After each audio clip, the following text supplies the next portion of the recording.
One, go. Welcome, everybody. It's the Monday Not So Live show. I'm here. Cheryl Snow is here.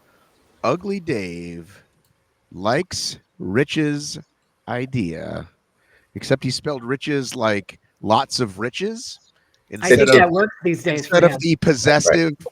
the possessive rich apostrophe s. That's right. Well-known fact: Ugly Dave is dyslexic and has poor grammar. That's well known. You also sound really good. Did you improve your microphone? Did you add some padding? You sound fantastic. Nope, no, I have no idea. Okay. He's just good.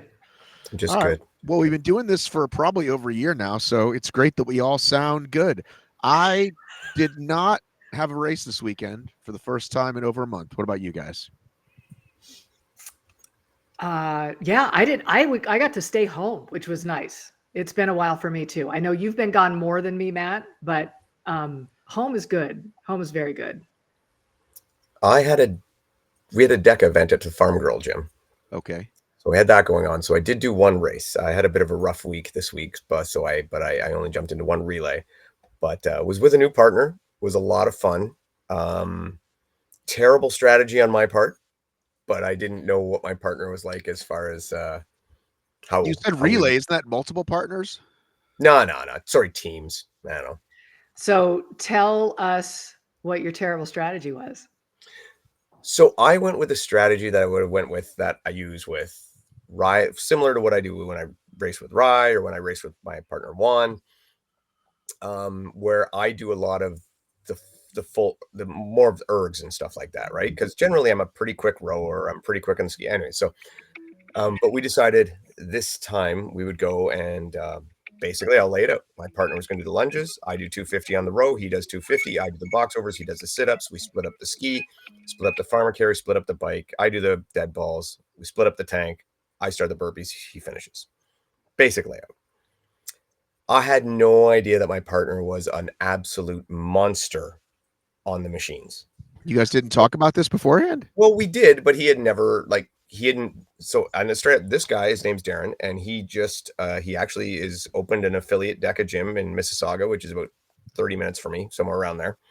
So he's a new gym owner, so he's still pretty new to this, but everybody kind of has a background and stuff, and I didn't really realize quite how powerful he was.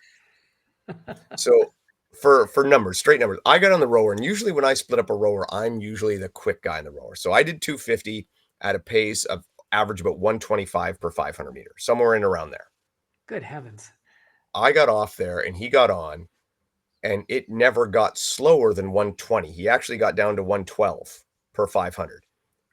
And so his background is he's a former power lifter and bodybuilder. And he's just a monster of a dude. So we had talked a little bit, but had this all clicked into me, I would have revamped and I would have done all the agility stuff and let him beast out on all the beast stuff. And so, yeah, we still had an okay time, but I think we were capable of much, much more. Well, it sounds like maybe he was being either uninformed or too modest. I would go with modest. Yeah, like you don't want to say I'm amazing at this. No. So And yeah. and yeah, he had never done a DEKA race fully, right? So this was his first DEKA run. And he's a super nice guy, was super happy to partner up with me. Because I offered, I'm like, hey, let's go and do this and it'll be a good time. And he was all for it. He was a great guy. And just, yeah, when he got on that rower, I was like, holy shit. Like, it was like, there's some power. Like, we had dumbbell in the front and a dumbbell on the back, and it was still starting to skirt away. Just rocking. Yeah, that was, I forgot to mention, that was the only, you guys hear me okay? Yeah. Sometimes I can't hear myself that well in the ears. That was the only issue with that great sim we did in San Fernando Valley was the rowers would move, and so they didn't have at some point there were some extra sandbags, but then depending on the category, there weren't that many spare sandbags, and some people, because of their style, would kind of jerk it even more, and that was the only. It's like, what are you gonna do? Fucking bolt them in place in some random warehouse is kind of a tough thing. But can I say something quickly about the rower? Is I have heard this information before that I'm about to tell you, but I feel like whoever teaches it should say it more and first. And that is that, you know, I'm really trying to break down all my stuff, right? From the whatever that phrase is. From the ground to the ceiling. Really trying to get proper form on everything. Want to make sure like slower over like quantity over quality over quantity. So on the rower, not pulling too fast, right? The default is to pull it right away. So again, I've been shown this piece of information before, but it's such an easy fix that I feel like it should be said. It's usually said a kind of by the way. So I'm going to say this for all new people listening. A really quick way to see if you're rowing and pushing your legs, driving your legs forward before you pull is the little energy output, right? And it shouldn't spike. It should be more of a mound shape. And I was like, oh, that's a pretty, like I can literally tell in real time, am I doing this right versus not doing this right? And so the first thing I did when I got on the rower today, because I watched a guy's video called You're Still Doing It Wrong. The HYROX, he's like, here's why all HYROX and CrossFitters are doing it wrong. And anyway, that little mound, you can see it. And if you pull it too fast, it won't do that. It'll spike and then do that. And so you don't want that. You want that. And I'm like, oh, cool. I'm doing this in real time. So anyway, they should lead with that is what I'm saying. I took 5 minutes to say that. They should just lead with the fucking, what do you call that? What do you call that output thing? Power curve. Yeah, the power curve. Hey, here's a real, like start with it. He didn't start with it? Everybody's like, here's how you do it. Here's all the movements, blah, blah, blah, blah. By the way, if you ever want to check, here's this power thing because you have to hit menu a couple times to get to it. Right. It's usually not the default. Is it weird that I think all of us saw that today? Like that post about the rowing? You know, you're talking about that? I know exactly which one you're talking about. Well, and again, I know what's his name talked about it for both ergs. I know that Hall, who I used to watch all the time for the skier, again, I know he's talked about it, but it just went over my head. So it's like when the teacher's ready, the student appears. But yeah, he's probably in your algorithm, why most people do it wrong. Because the default is to, if I'm going back, right? If I'm going back, my arms should be going back, but they shouldn't. It's driving. And I have to just keep saying it over. Like I say drive out loud to myself. Because I'm still my body awareness and how everything works together is still not great for me. I will say I am familiar with the power curves. I know what the ski is supposed to look like, and I know what the row is supposed to look like. That like the ski is a quick peak, and the row is a more of a dome. A mound, it said. A mound or a dome. I am literally the opposite of what I should be. Like I ski like I'm supposed to row, and I row like I'm supposed to ski. Well, why aren't you fixing that? You know what? I wish I could figure out what was wrong. I'll keep working. Well, did you try his little technique? Like he was saying, don't pull, just drive for a while. You know, and legs and all that. I don't know. I think that sometimes I just get tired of all the minutia, and I just want to get it done, and that's a weakness of mine. All right, I'm all about the minutia. I've been hurt enough times that I'm all about the minutia now. Here's what I will the most powerful point of your row. Your legs, right? No. Okay, see, that's why I'm doing it wrong. So tell us, Dave. The actual point of your row where you actually can develop the most power is from your glutes, right? So when you're from the hips, from the hip swing, from your hinge. So when you're doing your hinge, right? It's a shorter part of the movement, but it's where the most power, right? And that's so why if you're on the power curve, you shouldn't spike right away. It should kind of be up the peak in the middle. My legs should not be the most powerful thing. They won't be. It's just naturally, right? It's because your rear chain is going to be more powerful than when you're pushing straight out with your legs, right? So when you hinge your body like on a deadlift, it's going to be more powerful. Yeah. Well, funny enough, not in my case. So something to learn and something to work on for sure. Yeah, to get your rowing technique right, and mine needs work too. Mine needs work. Like I'm a decent rower, and mine still needs a lot of work. But it takes like anything. Like if they think about all the time you put into trying to get good running form, right, and you want proper rowing technique. Once again, Matt's HYROX is for everybody. Coming back to haunt us again. Maybe with some work, with some training. Yeah. Oh, but sure. the thing with the rowers, you can row wrong and still be fine. You'll get there. Well, You can row inefficiently and be fine. But consistently not hinging properly fucks up the back, fucks up all the other things like I was doing. So, I mean, my son got on it, and I think he was like immediately pulling like 45, strokes per minute. And I was like, and I'm like, he's probably going to break it and break something on his body. And he was like, why is everything hurt? You know what I mean? So it's like, he just immediately just pure force, right? My niece, my 14-year-old niece, got on the rower this weekend for the first time and somehow had better technique than 90% of the people I've ever seen. Oh my gosh. Don't tell her anything, Some right? people just instinctively, I was like, what the hell? But I think, but this is where like genetics do matter, right? People say like, oh, you must be so lucky to look like that. And then they show you all the work they did. Yes. But genetics do in fact fucking matter, right? And metabolism and what you do. And like, I mean, I'll never forget that when I took someone to a Spartan and they got to the rope climb and they did it properly.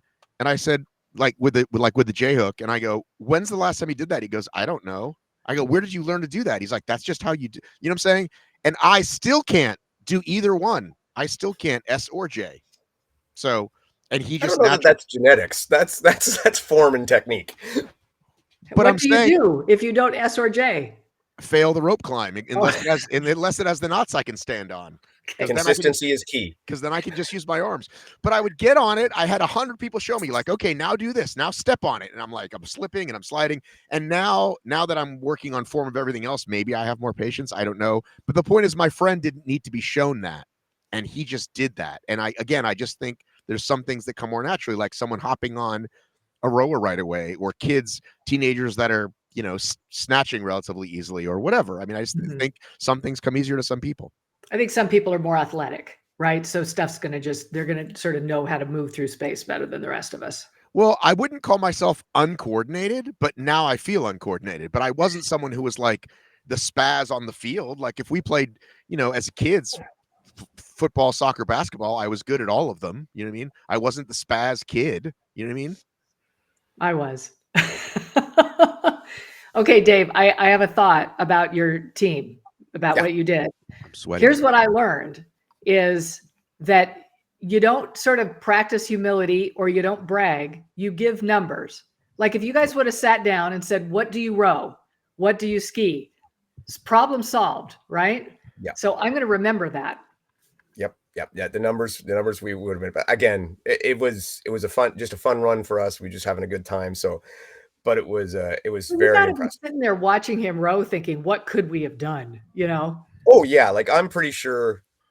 So we ran an 11:26, which I think for us was probably a minute to a minute and a half slow.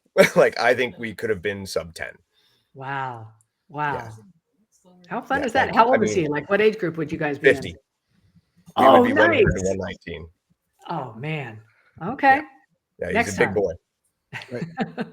But before we get to Dave's idea that Rich talked about, and I think we're starting an online feud with this, and I think it's magnificent. I feel like Rich has been talking about this a long time because he was one of the first ones to get hammered by the judges with it. So I feel like he's been talking about it for a long time. Am I wrong? I don't know. I don't think he ever mentioned lines. No, I don't know. I feel like it's in the ether. This is the one I've been on for 3 years. Well, I want to. But I don't care. I hope that people run with Rich's idea and it goes through because it's the way to do it. All right, we're gonna get to it because I have a couple rants and I want to do them now. Oh, okay. I'm gonna do one now, and then this maybe a second one, which I might save for another time. But I was listening to Race Brain, and this is so stupid that it bothers me, but it does. Ladies and gentlemen, Atlanta did not sell a lot of tickets. The reason Atlanta did not sell a lot of tickets is not Halloween. This is how Halloween logic works. I have a child, okay? This is how it works. You ready? Hey, do you want to race HYROX this weekend? Sure. When is it? It's the 30th. I think it's the 30th or 31st. When's HYROX this weekend? Oh, it's the 31st. Okay, cool. So we'll race that day and we'll trick or treat that night. End of story. Okay. No. You do not spend all day trick-or-treating. You do not spend all day planning to trick-or-treat. You go trick-or-treating in the evening. Now, if you know that sometimes it's at 8 o'clock in your experience, then you might think, oh boy, I hope it's not late in the evening. But nobody is not doing. Here's what you have to remember, folks. Those of us that travel to races, tiny percent. Tiny percent. No. Oh, I don't believe that for HYROX for a minute. Cheryl, Yeah. how many people are trying to go to Worlds if there's 10,000 people in the weekend, how many are trying to go to Worlds? 1%. Right. That's who's traveling as well, for the most part. I know a lot of people who have never made it to Worlds who still travel to HYROX. Okay. You and I both know a lot of people. A lot of them follow me. Okay. Right? Many of them follow me. They're not the majority of people that do HYROX. I feel like HYROX is, by definition, a sport that we all travel to. We all travel to. We. that most people travel to. Nope. They make it a destination. So you tell me, of the 5,500 people that finished HYROX, you think how many of those people are like us that we know that went that weekend? That traveled to Atlanta. Correct. You know what? I wouldn't be surprised if it was like 3,500 of them. I really wouldn't. You think 3,500 people in Atlanta went to HYROX? I think about, I'd say 200 to 400 probably traveled, and the rest were local. Oh, I'm going to play that one in the middle. I'm going to go with about 15 to 20%, and closer to 1,000 marker. Okay. So let's throw Atlanta out because it's so small. Let's look at a bigger event like a 10,000 because that's easier. Okay, I'm going to go with 15 to 20%. So you think out of 10,000 people in London, in Berlin, in any of these big cities, 1,500 to 2,000 traveled? Yeah, I'd buy that. All right. So again, but it goes back to my point that's you still had the other 80% local who did not go because of Halloween. Okay. So Halloween was on what day? Friday or Saturday? It Friday. was Friday. So if I am a parent with children on Friday, right, my only time to run the Friday would be in the evening, correct? Because I'm probably going to work through the day and the kids are in school and I have small children and I got to pick them up from school. I got to do all that stuff. So then I got to pick them up from school or get them ready from after school. Then I got to get them ready for trick-or-treating. Then I got to be at home for my trick-or-treating for the people in my neighborhood. So quite frankly, if I was still at the age of children, right, I would not run an event on Halloween. So or not. So I think it plays. Is it the only factor? No, but I think it is a large factor. I think it's a tiny factor. No. But again, you're talking about tons of people without kids, tons of people with kids that are grown. And right, there's a percentage of people who are in that, 3 years old to 14 years old range, right? Who actually care about Halloween, who don't maybe even so have if to you went, what age group would you say that was though? No, the point they're making is that there is popular age group in HYROX. Yeah, exactly. The most popular age group in HYROX is that age. They don't all have kids and they didn't all decide to trick or treat instead. That's what I'm saying. No, I know. I'm just saying, it's but not Christmas. It's not Christmas in that dilutes your pool. It's not Christmas in Vancouver. Okay. That's a bad date because Very anywhere close to December is like, I'm thinking about Christmas. The HYROX weekend, I bet there's people that don't even know you race at night. They just saw the weekend and signed up. You see, like, you know what I'm saying? It was not Halloween. I think it was definitely a factor, though. It was a factor. I think it was a tiny factor, and a much bigger factor was having it 6 months after you just had the last one in Atlanta and announcing it right after you announced a bunch of other big cities are a much bigger factor. Well, I think those are very big factors. My question is, who was racing Friday afternoon and evening? What was the schedule? Do we remember? It wasn't pros. It was like doubles. What was it? Do we know? Because I think that would have an issue. The pros, it's not going to really be as much of a factor. But if you've got the pros race Sunday, right? So if you've got like open doubles going, then that's going to be a larger percentage. Draw. Yeah. So I think that would make a difference too, is who was racing. Right. But if you raced at 9 a.m. or 10 a.m, you weren't infected. You could easily go trick-or-treating at night. Yes. I'm just asking who was racing during peak trick-or-treating hours. All right, you're just never going to convince me that it was that big of a deal. It was a tiny, tiny fraction. Most people live in the area. Most people don't travel. That was kind of the biggest part. Was You that know, the funny thing is, though, Matt, even when I was just like a mid-range obstacle course racer, I was traveling all over the place to run Spartans. You know, Yeah. it was just fun. Like that's what we did. right? Is And you you were travel to places. now and then you were in the minority. Oh, okay. That's How true. is this? How is this news to you? I like to think I'm normal. No, I would be very interested to see. you're in a I niche. really did feel like You're in a niche of a niche. I really did feel like this fitness racing thing sure seems like a racecation endeavor. It seldom feels like a local event. It always feels like people are traveling here. Well, And maybe because you're we right. Maybe it's just because of the echo chamber I'm in. I will give you that. Right. And it's like when I would go to same thing in OCR, if any of us go to any OCR, we're going to see all of our friends, a lot of them run age group, and then there's thousands and thousands of people who fucking live there who their boss told them to come do it with the company or their buddy got them to or whatever. It's this tiny tiny niche. Otherwise, I would be wildly more successful, let's say, if these sports were much bigger. It'd be great if they were. That is true. That is true. So, that being the case, I feel like we were very remiss last week. I felt like you were so busy HYROXing and I was busy Halloweening. And usually you and I sort of populate a list of stuff we want to talk about Right. for the podcast. And Dave's always just like, I'm too good for you people. I'm going to show up when I show up. Right. So he just talks about whatever we want to talk about. But we really were kind of remiss about talking about just the fact that tickets aren't selling in the United States and numbers are low. And there were a lot of people who chimed in on this and had opinions. Yes, because you and I saw the same quotes. So shall we read them? And by the way, Dave, I know, is down for whatever. That's why I don't even bother. Like Dave's anything we want to talk about. Like he's just down for whatever. He doesn't even need to prep. Right. I have no idea what prep is. Right. Cheryl, you're like when I used to have it when Anthony was on a lot. Anthony always wanted to know ahead of time whatever we were going to talk about. So I try to send him as many ideas as I could. But yeah, I know Dave will roll with whatever. So and we just jump in our little joint chat if there's anything. But so this first one was, I guess I'll read this first one first. Okay. Just an FYI, if it hasn't come across the wire, my theory way back about Dallas selling out falsely due to restricted availability appears to have been true / validated. The quote-unquote instant sellout of Dallas was almost certainly due to being the only thing open to register at the time it went on sale. I say this because now they've released the flex tickets on Friday, 10/24, and literally the following Tuesday, I saw the email I'd missed about that. And tickets in many categories, but not pro, sadly, which is what I wanted, might have had some on that Friday, though if I'd seen it in time, were still available. Yay, I'm now in for Dallas at least.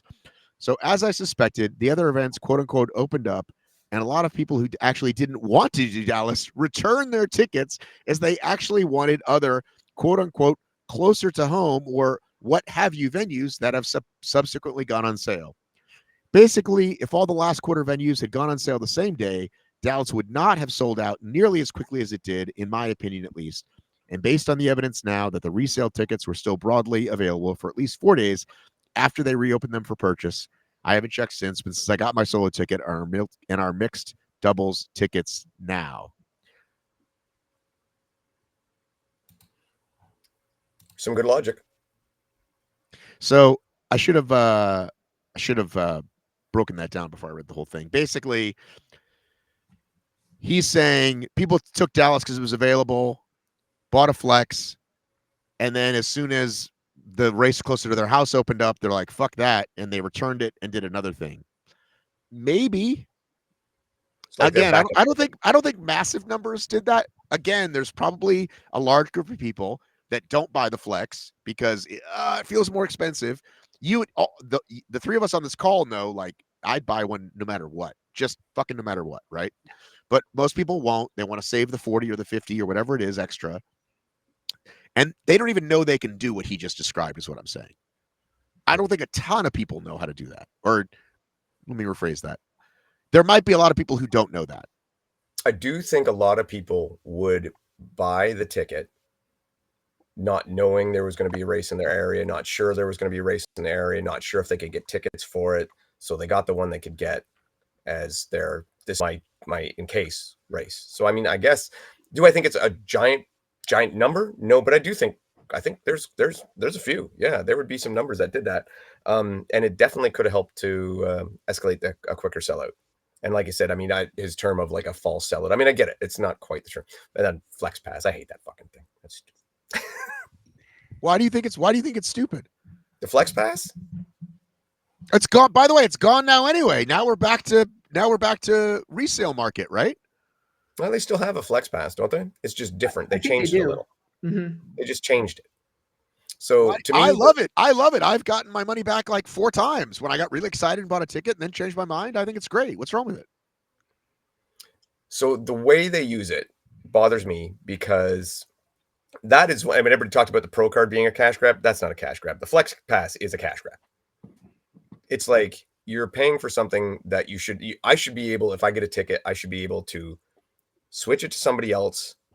And yeah, go through HYROX, pay an admin fee. I'm fine with that, but I shouldn't have to pay for that for the possibility that I might want to switch it. That to me, I like the admin fee idea for sure. Like, I mean, if you're running a race and I wanted to switch a ticket to Cheryl, it should be okay, cool. You pay because you want to switch it, not because you might want to switch it. You know, now if you want to have the Flex Pass to mitigate full refunds, I'm okay with that, because you have run your race and you can have a certain deadline for it. You've run your race, you've planned for, say, 3,000 people, and then all of a sudden 1,500 want their money back. Well, yeah, you obviously, I'm okay with them having a certain scenario where it's like, no, you can't have your full money back unless you pay for this insurance for it, so that we don't end up in the cold. So I'm okay with that. But the way they do it, I think it's not fair. I mean, considering the way the rest of the world works, I guess, where like, I remember I bought when like insurance was like when it first came out, I bought a flight and I bought the insurance, and then like the trip got canceled and I was like, I called them and I was like, I can't go. They're like, yeah, that doesn't count. Like, we're still not giving you your money back. It's like, and I was like, what are the good reasons? It's like, oh, a death. And it's like, oh, okay. So this is useless. Like, you just charged me for nothing. Right. So to me, at least, this is a real world thing that I don't need a reason. I literally just click the button and it literally comes right back.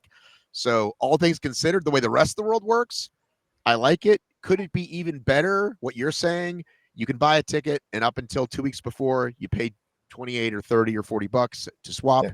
That could be even better. Yeah. That to me makes sense. So anyway, that's my gripe with it. Always has been. And the fact that you can only change on teams, you can only change one person. That's another piss off too. Yeah, that's tough. That's a tough one, because that's if you do doubles, if you do doubles and you sign up with one person, you can only change that one person once because of whatever. So just the limitations on it, I think, are unfair. And if you had the admin fee, you could just change it as much as you wanted and they would get money. Yeah. And again, within reason, we know that you don't want people doing it like the week of, like, so you give people a hard cutoff, because you gotta assign race times, and you gotta have, I almost said medals and shirts. You gotta have patches, right? You gotta do the thing. But yeah, it should be a pretty standard. How about this? How about in the Matt's dream scenario? You ready for this? Okay. You pay for the flex if you want. If you don't use it, it's a credit. And so you have like a HYROX bank. Like, we're not going to give it back to you, but it's a credit for the next race. Yeah, right? Fantastic. 5 or 6 of them in a row. Boom, you got yourself a free race. Never happened, but I like it. Right? Race tickets and installment programs. Well, you just keep like, hey, this goes into a little account for you. By the way, they still haven't solved. If I register for Glasgow, I have a different account than my USA account. That seems silly. Really? That seems silly. Oh yeah. Okay. They've got some problems to solve for sure. I do think one person mentioned just how outrageous the costs are, and that's why tickets aren't selling out. Just the sticker shock from Phoenix that a lot of people had. I don't know how you felt, Matt, but when we signed up, like, I didn't bat an eye because I wanted to go. Like, You told me how much it was, and I said, "Where do I sign?" Take Yeah, my like, money, lady. but I think other people are a little more, cognizant, and it was a little bit of a sticker shock for them. They're saying, $230. Are you kidding? And you just had an article about the disparity between United States races and the rest of the world and how much more we're paying and the reasons why that may be. But that some people are speculating that's why we're not selling out as much. Well, what did you think about the article, Cheryl? I thought, first of all, it was well thought out, and I thought there was good information, and I never really had thought about why it might be more expensive here. And I do think things are more expensive here, especially convention spaces. But we also have plenty of bathrooms, and I'm willing to pay for that. So don't necessarily have that in Nice, France. So look, you can go outside. Yeah, exactly. You are a bitch. I feel like the race is the race, the price is the price. If people keep paying it, they're going to keep charging it, and there's nothing we're going to be able to do about it. I mean, I could vote with my feet, but if I want to race in a HYROX, that's how much it costs. That's how I feel. I do think it's contributed to some of the slower ticket sales, though. Some people are saying, I would acknowledge that some people are saying, again, not the whole reason, but it is another contributing, and it's all these smaller contributing factors that add up to a bigger issue, like death by 1,000 cuts, right? Exactly. Right. I do think that, and I have applauded them for not charging more. If you're selling 8 days worth of tickets, right, means you could probably get a few more bucks. And I applaud them for not just going for the jugular, right? It seems like in America they are, or it really is that much more expensive. Because I guess the whole reason I wrote that is because it was kind of a surprise to me. I was like, how much is Australia again? Like, I've heard from these guys. So like I'm going to Egypt and the tickets there are $20 because you can't make them more than that, right? And I heard the same thing when I spoke with, sorry, I'm forgetting her name, the woman that won, Nikki Karumba, the woman that won World's Toughest Mudder 2 years in a row. She's like, yeah, if you want to put on a 5K, it's like $10. So I heard that, but I guess I hadn't really thought about for HYROX that the pricing that we paid the most and that there were these big swings. And in England and Europe, they certainly could raise the prices, but they haven't. And here, where there isn't as much demand, they're still charging a premium. And so it didn't quite make sense to me. And so I tried through research and some chat the best I could to figure out why it was that way.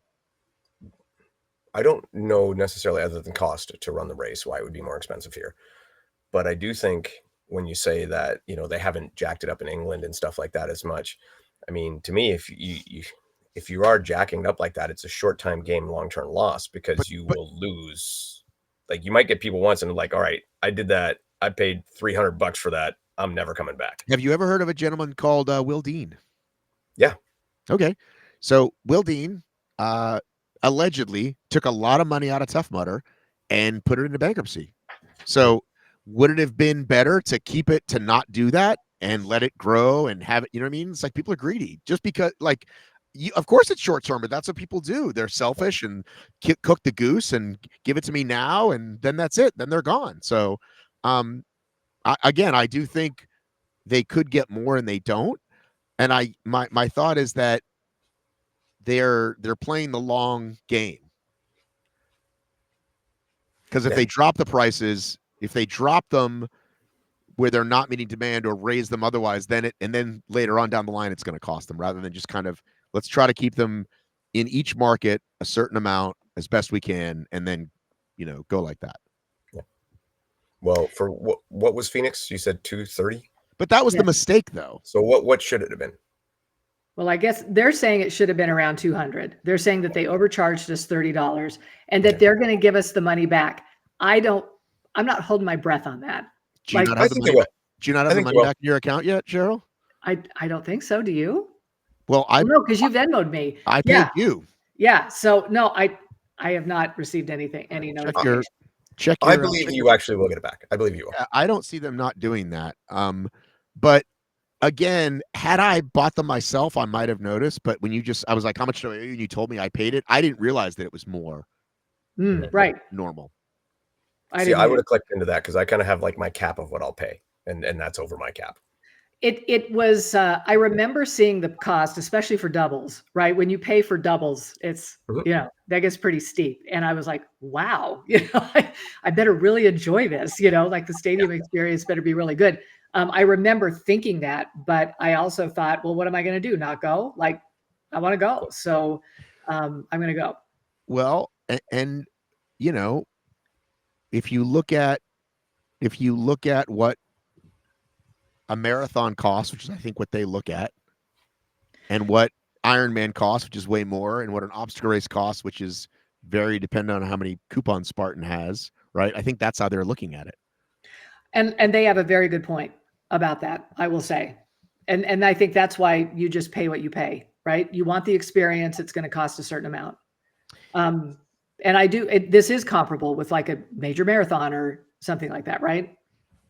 I don't know. I think if I do the Thanksgiving half early, I think I pay around 100, and if I'm late, I pay like 150. I haven't done a regular full marathon in a long time, but I don't know if people listening want to chime in Yeah, I think Race Brain may have said something about that. about how much marathons cost. Yeah, and they were saying it's about the same. So and again, because we live in a world now where you're not just showing up and running this thing and taking a banana and going home, because people want to give you an entire experience, a swag bag, whatever, you know what I mean? Here's a bunch of food, whatever. Like, you're paying for all those things, and I'm okay with that. It's about, Dave said he's got a limit on what he wants to pay. Oh, yeah. I don't buy a ton of clothing, right? So I'm happy to pay for money for races. Like, I'm happy to buy a coffee every day because, like, I don't, you know what I mean? Like, some people put all their money into going to a concert or traveling to concerts or whatever. So it's just like, I think it's about where do you want to put your money, and are you getting value for it? And I don't know what that price point is, but maybe they'll slowly keep raising them to figure it out. I don't know. I guess I'm just still surprised how they haven't figured America out, which I think we've talked about 10 times. But a completely different topic. no, because I have one more thing to say about this. Cheryl's not done. Go ahead. Well, first, Dave, I do want to know when you have just like turned down a race simply based on price. Does that happen regularly for you? You're just that decisive that you're just like, I see the price, I'm not doing it. Yeah, I'm like that with just about everything. Like, everything to me has like a value, right? And I'm like, no, not worth it. So I don't do it. If it to me, all right. So for example, let's go with this. So LT games, not cheap, right? Right. But I'm prepared, whatever the next one costs, to go. That's the first one. Then I've had that experience, right? Yeah. So then it becomes, how much will I pay to continue to be competitive at that thing? Because I've had that experience once. I don't need to do it again. Right. Right. So for me, the first time, right? So first HYROX would have paid whatever to go. I've done like 5 of them now. So now for me to shell out $230 American or even $200 American. Right. No. I've had the experience. I've done it. Now it's like, how much do I want to compete, or how much do I want to do another experience? What does a DEKA fit cost? You're probably asking the wrong guy. Okay, I'm trying. Cheryl would probably know better than me. I'm going to say a regular expensive. one, probably 100 to 120 American. Yeah, it's not near. It's like half of a HYROX. I'm looking Worlds is a different story. Worlds is quite pricey. A little bit more. DEKA Fit Anaheim. DEKA Fit Anaheim, March 21, 22. It says tickets $59. Now, they're going to kill you in fees. What does it say? $59? That's so stupid. It says 59. Then as soon as you click it, it goes age group 119. Yeah, that sounds right. So elite women is 129. Age group is 119. Let's see what it is with the fees. Commit now. It's about the same. They don't put too many fees on it, I don't think. 138.69. Sure. Yeah. That's a lot. That's $18 in fees. Okay. That's not nothing. Not now wait. What about taxes? Does that not include taxes as well? No, that's service fees and add-ons, $6. Okay. Service fees. Add-ons, I know they have this $4 insurance and then a Yes. $2 charity thing. Yes. So You can click those away, or the charity one anyway, but whatever, it's $2. Screw those kids. Damn right. that's what I say. But you know what you do? But you know what you do before you hit enter? You put in this brand new code, ORM26. What do you think There about you that? Right. Oh, that's the big one. Bam! Look at that. 112.29 sold. There you go. So what we're talking about, though, difference-wise, right? And that is your total, so that does include tax. I said that. I said including as I read the fees to you. Oh, Yeah. okay. Yeah. I said All right. service fee 1109, add on Yeah. 6. Okay. So point being, that is still, if HYROX wanted to sell the Phoenix tickets for 200, that is still almost $90 cheaper. For Yes. a race And that you can for a race, argue that you can say that might be $90 less value to you. That's great. That's cool. But Right. to me, that's where for a race that's twice as long and the production value that's 2 or 3 production's times. Yeah, production's way higher. Yeah. But so I'm saying that's how but I mean, you could say that same thing for a marathon. A marathon should charge more because the race for the person is probably 4 times as long or 2 times. But that is why that is what they do though, right? Because they charge $400 for a marathon. No, but they charge 150 and a 5K is like $25 or $35. For the support and So it's 4 or 5x. Anyway, that's to me again, the time of it is another thing I don't care about. It's the experience. Yeah, because like I'm the guy who traveled 4.5 hours drive for his first strong. Just because just because I wanted to do it. Sense. Well, okay, and so this was the last thing I did. I thought the last quote I have here on our notes, Matt, is from my friend who just personally DM'd me, my friend Janet, who you've met. She traveled to Atlanta to do the race, and she's talking about how people in America don't have as much time off as people in Europe seem to have, right? I mean, I just think our schedules are not as flexible. We don't have the vacation. We don't have the ability to take time off. And she's saying, look, let's say it is, my race is on a Saturday. Well, I have to take at least Friday off to be able to go there. So I'm already missing a day there. But if the race is on Friday, then I'm having to take Thursday and Friday off. And by October, you literally don't have the hours to be able to take off. Some people, I mean, you're saving them for Christmas or whatever. Well, exactly. And so, our country is so big. And if you are traveling to a race, it does take time. And therefore it's not going to be as easy to sell tickets just because the market is so strung out. I think, for instance, Anaheim, I'm not so sure a lot of people are flying to Anaheim. I do think most of us are driving to that, but I do think that there are other markets like Chicago where a lot of people at a central location like that are probably flying, right? So if you're driving, make sure you bring your fob because you don't want to get stuck in LA and not be able to get back in your car. Super important. I finally learned how to do that, Matt. That'll never happen again, I promise. But yeah, so I do think my car, I get in with my phone, and once in a while, my phone does in fact die, and then you got to go into a store and go, can I charge my phone so I can get in my car? Because I'm an idiot. Well, I think we are all slaves to our technology by this point, but I do think that travel and time off for Americans is an issue. And you still have people on the Facebook page chirping about when are they going to announce Miami, right? They just need to be able to plan. They need to know what weekend to get off. They need to know what time to be able to take. And I think for Americans, it's tougher. When you don't just drop it all at the beginning and give us the calendar, it's really tough for us to make plans. There was that few-year stretch where they were like, oh, we don't want to sell New York yet because Texas hasn't sold out, which was stupid then, but at least kind of made sense because there were so few races. And now we're at the point where that's completely out the window. So now if ticket sales do drop, maybe that will finally make them go, maybe we should actually give these Americans, maybe it works differently and we need to give them everything at once. Here's all your fall races. And then in the middle of fall, here's all your spring races. At least the dates. And then I think you put them on sale right away. But even if you don't, even if the drop is later, at least give us the dates. Somebody just messaged me about DC. And I was like, go check the website. Cause I thought it was announced. It's like, nope, we announced it, but they still haven't. And right. I took it from a source or two. So Like Miami date might be wrong. We still don't know if it's Wadapalooza week or the week before. Right. It was switched one way or the other, and I don't know which. Spartan can do this. They should be able to do this. Right. For our friends at Spartan, well, and again, Spartan wisely figured that out years ago. As soon as the event's over, boom, put it on sale. Now we've got, and then once in a great while, hey, you can't use Fenway Park that weekend next year. You got to do it the previous week. Okay. You know what I mean? Right. But yeah, I don't know why it's such again, venues know their schedules. It behooves you to get in and get those dates earlier. Now, a world championship, there's some more navigating because that's different. You might need more room and all mod cons, but most of the regular races, yes. They're missing out on the enthusiasm that people feel after a race, which Spartan was always really good at capitalizing on. Buy the fucking tickets. Yeah. It's like they send you an email. It's like, hey, did you like that? Here's another one, right? Go ahead, sign up for next year, sign up for, here's your options.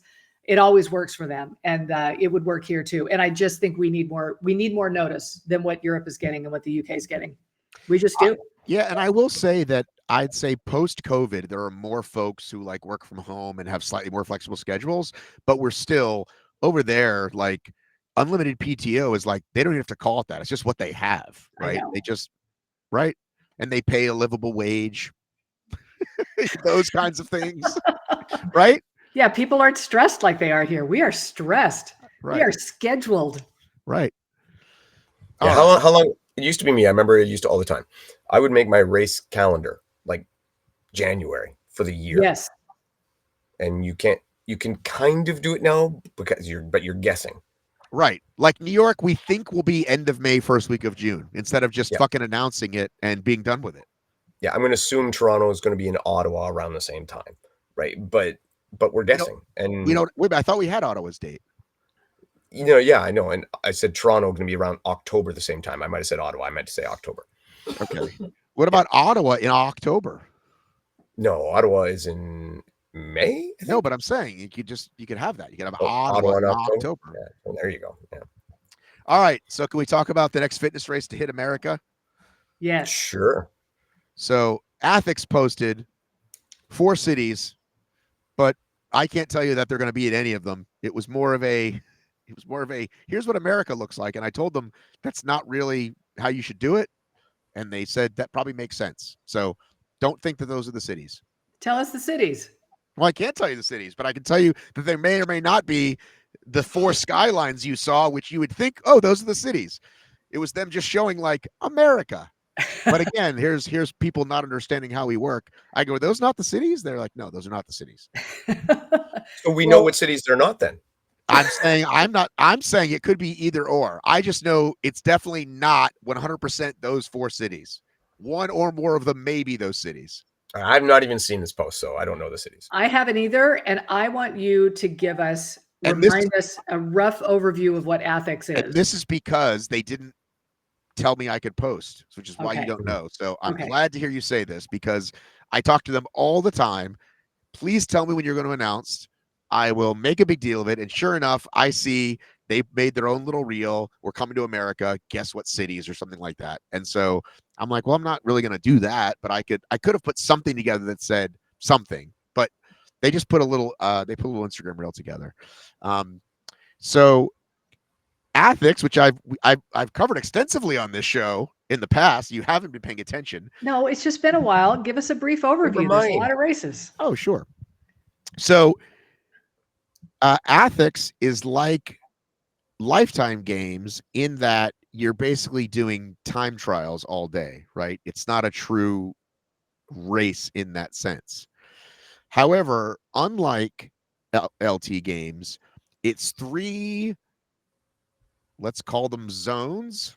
I don't know do they call them zones? That Sectors. Labors. 3, what do they call them? I think they call them zones. Could be. Which are 3 different workouts. The first station is typically a strength section. So some kind of max lift. It'll be something like max shoulder to overhead or max one time. Sorry, a 5 rep max, a 1 rep max. It's been squats. It's been I can fucking go look. I can't. They had remember. max pull-ups, max weight pull-up, which I was excited about. Max weighted pull-ups is for pro. Is for pro only. Ah, shit. Come on, Dave. That's my favorite. Well, you could That do would be Dave, amazing. you could do the pro weight, Dave. Oh, just that part. Is it individual or is it team? Okay, and define pro wave actually, because Yeah. that one. We're just gonna pull up the stupid website, guys. Yeah. You need to help Pro us wave get excited Dave, about this. We need to see if Dave's going to spend money on this. Dave would definitely. I would definitely, if for one time for sure, if nothing else, just to see Emma wearing. Yeah, Emma Waring from My Zone is now with these guys. So they used to just have Athex and Athex Pro, and it used to be only a pairs workout. So you're scored individually for certain things just because it's kind of cool to be, but you would race as 2 men, 2 women, or mixed. They changed it. There is now an individual category, and the Matt B. Davis asks for it every single race, light category. I love it. I love a light category. You're not How pro. do you have a light category of a max lift? It's probably going to be lighter weights. It's what I would lift, Dave. But isn't a max lift by definition of the lift the max you can lift? So therefore, how do you set a lighter weight? Because it's, I'll tell you. Let me pull it up. Dave, I would not be competing against you, is what that means. And I understand, but how do they? LICE. Yeah, so like, I mean, I wouldn't call it light. I would call it something else here. Okay, Yeah. so here we are. Okay. One Teams. rep, 1 rep max strict press. Strict press. 3 rep max back squat. Back squat. And this is the time domain you have, right? And then deadlift. 5 rep max deadlift. Right. So under individual, it was the same. It's the same. Teams. Oops. Where's the open and the light? Well, like I said, you can't have a light of a max lift. Unless it's my max lift. That's the point. They might. Hang on. Did I fuck up? Someone's just trying to. Hang on. So maybe they have a competitive and a non-competitive division. Just hang on a second, guys. I'm making sure that I didn't get kicked out of this booth. Okay. Hang on. So while Matt's looking at that, Dave, look at that. It's the total weight lifted by the pair. Yeah, I think that's very cool. There's now an individual really one as well. So, but let me back up a little bit and say that the way they treat it is like, here's your day, right? So there's a true warm-up zone, right? Like not just, hey, stretch and do whatever you want, but here's the fucking dumbbells and get a few practice rounds in, kind of a thing. Like a true, that's your warm-up zone. You're in that for X amount of minutes, right? You and your partner, right? Now, I will say, like LT games, you have one judge follow you, but it is per section. So your strength section judge is your judge, but also your cheerleader, right? And you guys are loading and unloading it together, and he's counting the reps, and off you go. So then you go into the recovery zone, right? Which is, hang on. Where's the recovery zone? Are you guys seeing these? Do you see this page? Oh, okay. Sometimes it doesn't change. So then you go into the recovery zone, which they call the refuel zone. The next one they call the recovery zone. Yeah. So the refuel zone, you chill out, you drink some liquids, blah, blah, blah. Now you go to the endurance, which is a half an hour long. And that is the erg station. Used to be the erg station because now they actually have running on the track outside. It used to be bike, ski, row, and now you're going to do, if you do the running part, it's on the outside. So the events for The fuck is it? 2026 movement standards. And go back to about. It's probably under about. About. Nope, that's where we were before. Well, there was more under about there, wasn't there? 2026 workouts. There we go. So, athlete A starts on a run. Athlete B starts in a row. Swap every time athletes complete the light. Every time they come around at the 500 meter for the regular 750 and for the pro 1K. So I'm guessing they're 250 laps. Mm-hmm. So does that make sense to you, Dave? Why they have a light for that? Well, yeah. You can have a light for the run. Right. And then so it's whatever you get in 22 minutes. Okay. It used to be 20. They're saying 22. So it used to be without the track. It was I'm on the assault runner. You start on the row. When you hit 1,000 on the row, we trade. I go to the bike. You finish on the run because you got to get 5K running and something like that. So then you get a nice 30-minute rest. And then is the Metcon, which is different every time. And it's usually some version of this, right? Dumbbell ground to overhead, running back and forth with the sandbag, box overs, DB walking lunges. It's something like this, right? Some kind of, they added a ski erg to this. I've not had that previously. Usually you're just in the little zone there and you're doing all the things. Like okay. if you saw me and Will Chung doing it. Scroll down to show me the score for the Metcon. I want to see what the Metcon score is, how it scored. I think it was combined time. Is it just the time? Yeah.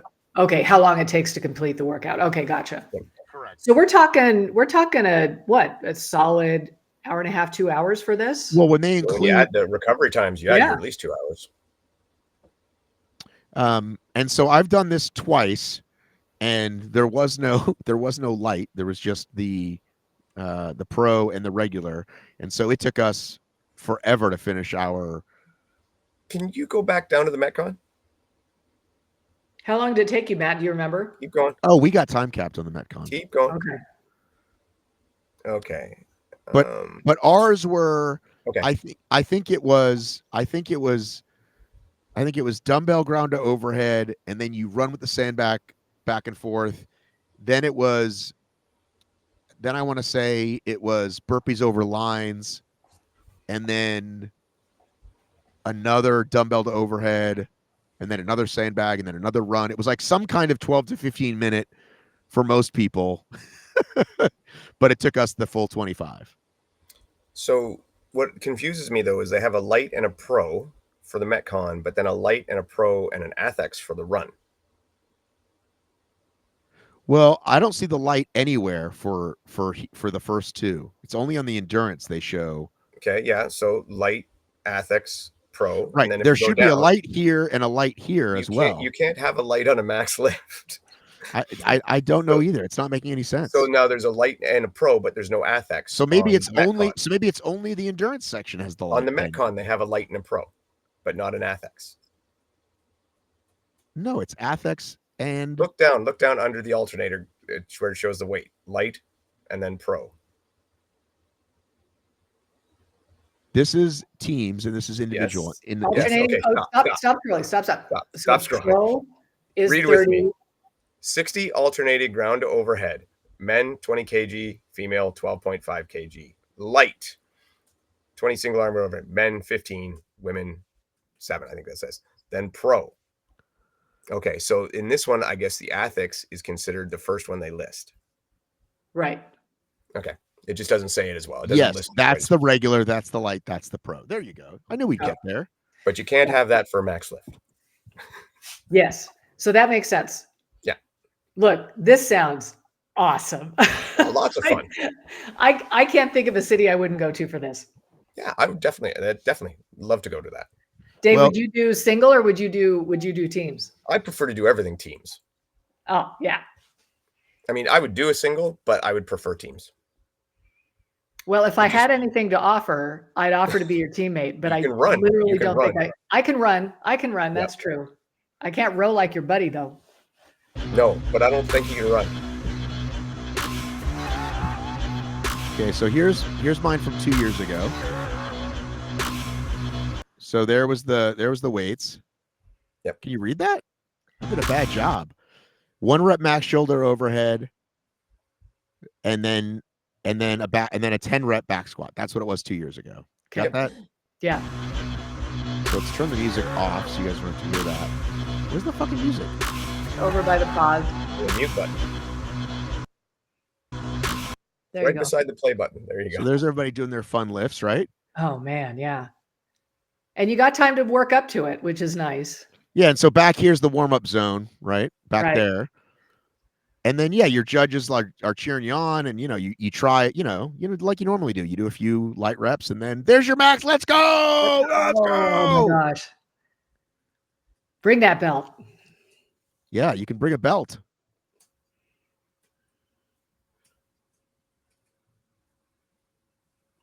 Very cool.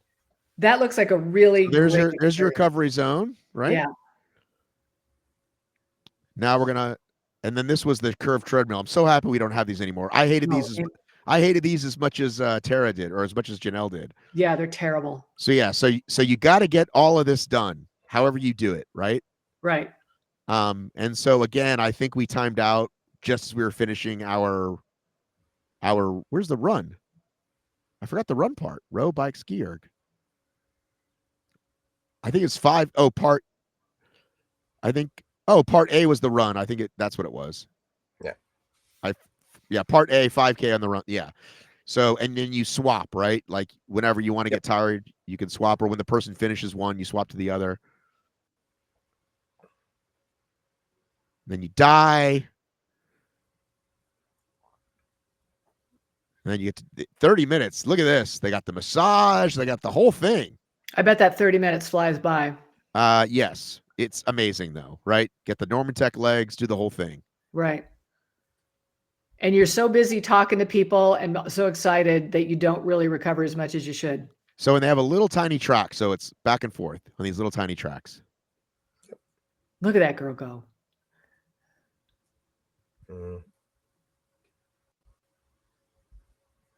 And I would say for this, obviously judging is going to be a monstrous. Yeah, I'd say for pros, it was pretty good.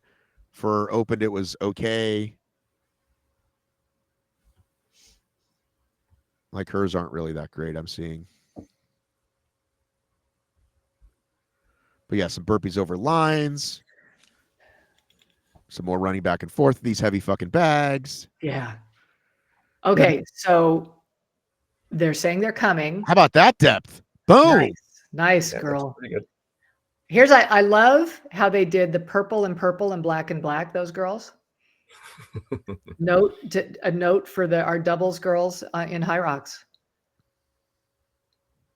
Ooh, and then some burpees. And look, there's a couple lines, Dave, but not enough. No, yeah, no. This would be another. We'll definitely have to talk about that.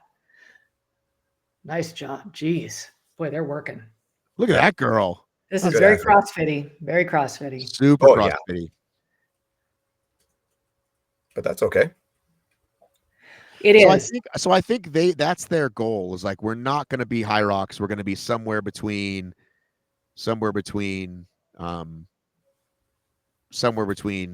at CrossFit and HYROX, like somewhere. Well, what I'm liking about like LT and then these guys too is they're figuring out how to make CrossFit accessible for us non-gymnasts. I just think there are too many. There are no CrossFit events that I would really feel comfortable signing up for, but I would sign up for something like this because they're making it something that. And what I like about them is it is different every year. So yeah. Same look and feel. Mm-hmm. You get the 3 zones. There's gonna be some kind of max lift, right? Yeah. Some kind of erg stuff, some And kind of metcon. But it's a flavor, right? Yeah. A flavor of Athex, but here's what it is this year. And so you can do 1 or 2, and then there's the finals in Birmingham, but they were already with Adidas, but they went full on worldwide Adidas. So they're in, I think they launched 12 in England. Sorry, 12 in Europe, and now there's going to be, I think, 3 or 4 in America. I don't think any in Canada, Dave. Sorry, you're definitely going to have to travel down here, Dave. I will go. I will travel for one of these. I am excited to do it, but I will not wear a diesel. I'm sorry. You can wear whatever you want. So here's next year's calendar. Dude, you get on your bad side and it never goes away, does it? Something I don't know. Adidas did to you. No, actually, I don't mind. I'd wear their clothes. Okay. I'm very particular about my shoes, So and I like my ultras. read those Gotcha. really quick. Read those really quickly. Okay, so we got London. This is backward, right? London, Munich, Madrid. Is it showing backwards? Milan. Yeah, like I'm You reading can't it read it backwards. when you take it away. Well, I'm going to change my camera angle. Oh, there we go. Paris, Berlin, Dublin, Glasgow, Copenhagen, Birmingham, Barcelona, Marseille, Liverpool, Amsterdam, and World Finals is in Paris. So yeah, Nice. so they're going for it. They're finally like they've had a couple years of 4, 5, 6 events. I've been promised America for 3 years now, and now the announcement finally came that they're finally coming here. So they're coming here in 2026. Then we were to understand that. Okay. Well, it is November 10th, Dave. So we're almost in 2026. But no, they could be later on. They need to tell us when so we can block out our calendars because we work too much. Apparently so. But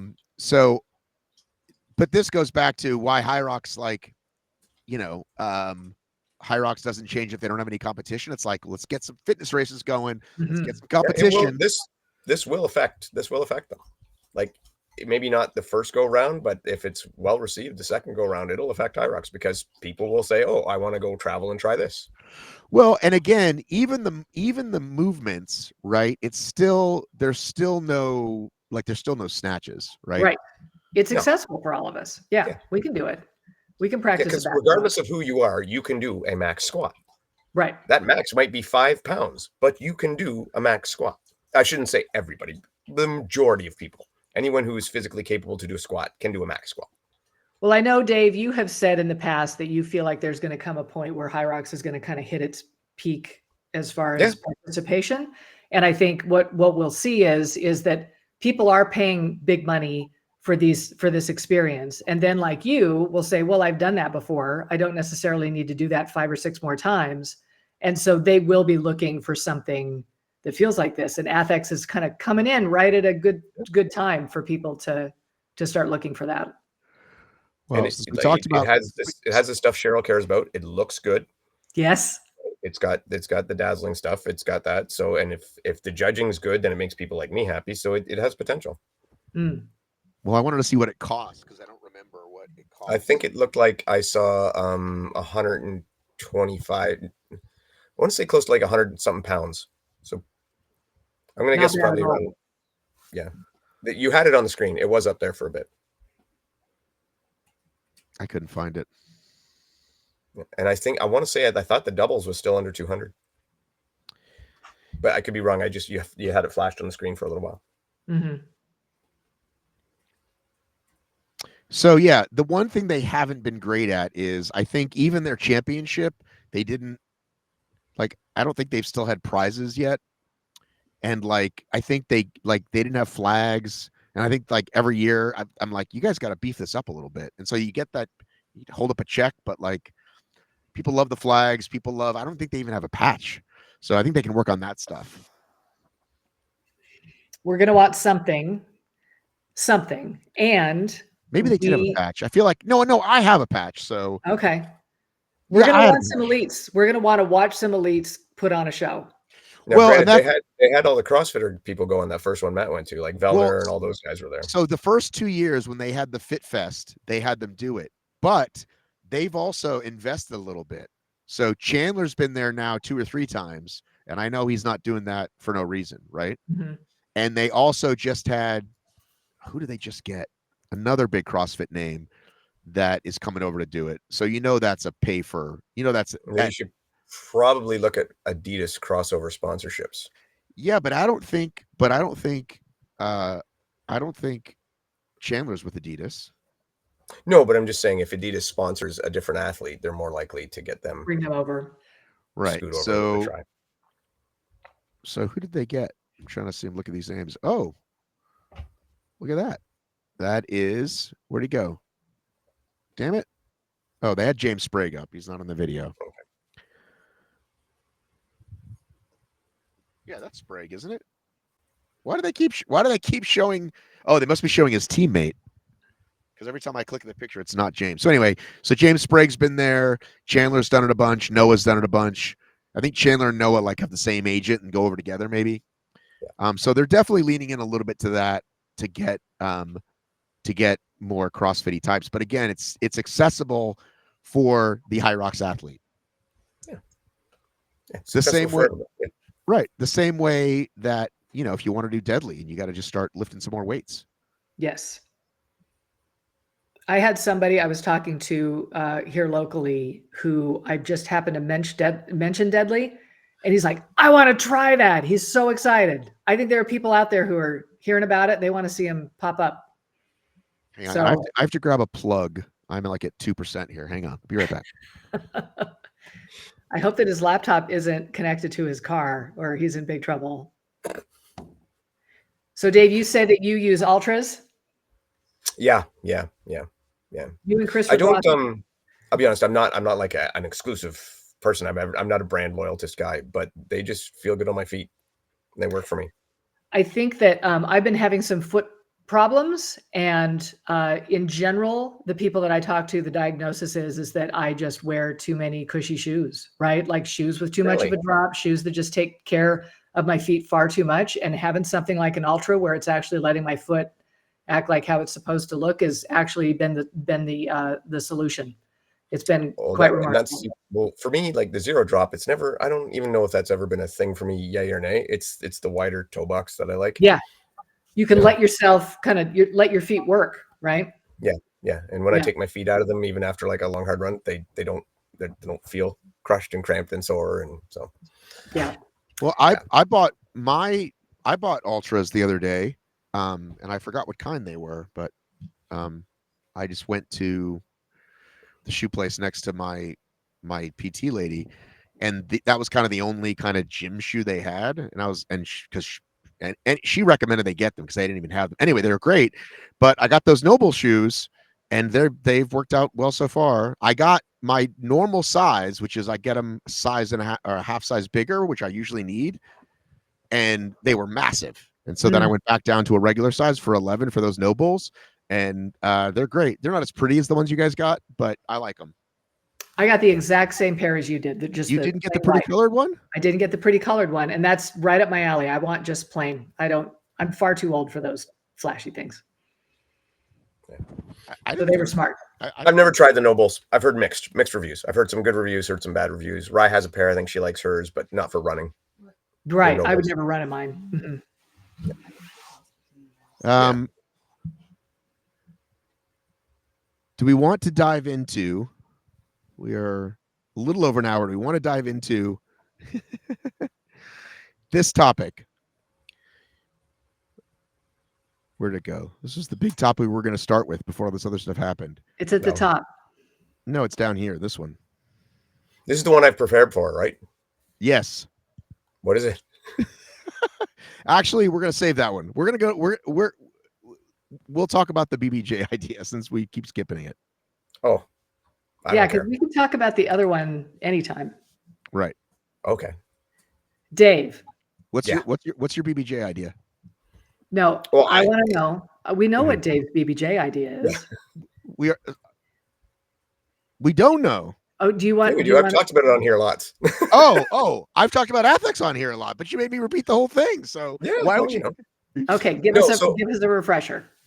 Basically, line every 30 centimeters or 12 inches, which is basically the same thing, almost. Your feet land in one, your hands go in the next one. That's it. Shoot, score, easy. So Dave's been saying that for a really long time. And then here comes Rich Ryan today, just out of the blue. He's like, guys, I've got an idea to fix the burpee broad jump issue in HYROX.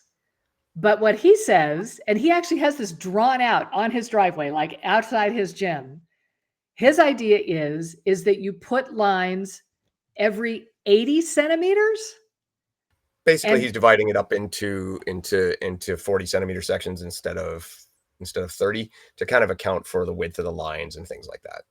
Okay, that was my question because that number seemed totally out of the blue. Yeah. And he has like a white line, then a black line. Yeah. And a white line so that, yeah. Are you gonna have him, are you gonna show us this, Matt? Yeah. You are. I am showing it. But he's right. It's a good idea.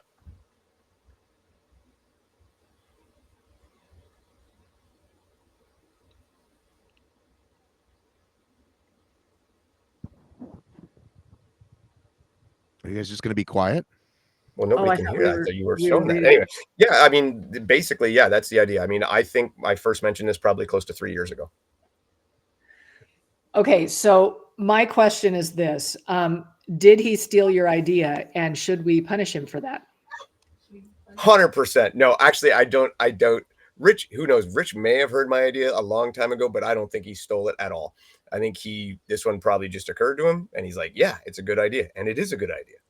And it will absolutely work.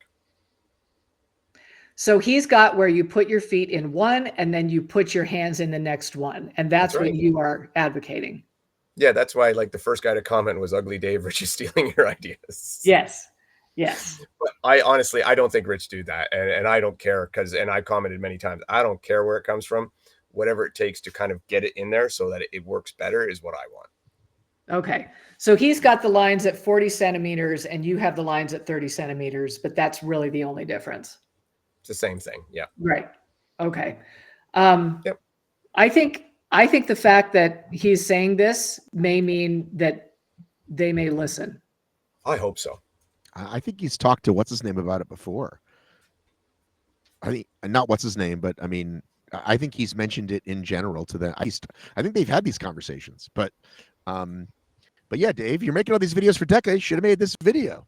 Now Rich is going to get all the credit. Oh, he can have it. I don't care. We just want it. I mean, yeah, I just want to fix it. I really don't care. I don't need credit. I was talking to my husband about this today, and I was telling him that right now, the way BBJs are judged, it would be very similar to if we just pulled up in the wall ball station and there was just a big wall and they just said to us, throw it and we'll judge whether or not you hit 9 feet or 10 feet, right? Like, actually, that is a stellar comparison. I like that. Maybe a bit extreme, but really good. Yeah, it's like it's kind of up to the judge whether or not you did it or not, and you don't really know, and you just hope that, you know, everybody's in agreement. It would be like if you based it on, okay, you need to throw it twice your height. Yeah. Right. And so then you got to have the judge decide how tall you are. You know, I think that if they're gonna start assigning numbers, which they have, then they need to assign targets. Yeah. And the lines are the targets. Yeah. Yeah. Like I said, it's a good idea. I've yet to see anyone come up with a downside to it. Right. Well, especially because they already have the lines. They just need to put them closer together. Yeah, they just need more of them. Yeah. Yeah. I mean, there was a time when HYROX didn't have any lines in the Burpee project area, and that's when I first suggested this. And that's when I put messages forth to Mintra and stuff, and we had talked about it in the past. But like I said, I just want it to go through. Mm-hmm. So then everybody gets a better product. Well, I don't think we'll see it. I don't think we'll see it any sooner. I don't think we're going to see it like at the next major. Maybe by Phoenix. Maybe by Phoenix, though. Yeah, not a they could do it by Phoenix. Maybe next season. They could it's not that hard to fix. They could take the holidays to look into it. Mm-hmm. You know, those guys are out there taping. Aren't they taping the carpet every time they set up? They just tape the carpet different than what they had before. Yep. Yeah, I know. I'm just saying, if they did bring it in, I wouldn't expect it till next Or they'd just bring it out at Worlds. Yeah, just debut it at Worlds. There you go. We all know how well that worked. All right, we'll save the we'll save the other topic for next time. I think that covered everything we had this week. And I'll save my other rant for another time as well. Yeah, I'm very curious about that rant. All right, everybody. I'll be in Chicago starting on Thursday evening. Back to work. Back to the grindstone. Quicker than you thought. Yeah, so watch this channel, watch this space. Lots of fun stuff I'll be in Chicago and Anaheim, but not Dallas. But we'll talk more about those as we get closer to them. Excellent. All right. Cool. And this charger isn't working, so I'm going to stop and stop the whole thing. Okay. Take care. See you later. Good to see you guys. Usually we stay on a couple minutes afterwards and shoot the shit, but this thing's not working. I got to figure out what's going on. All right, see you later. Bye. Bye.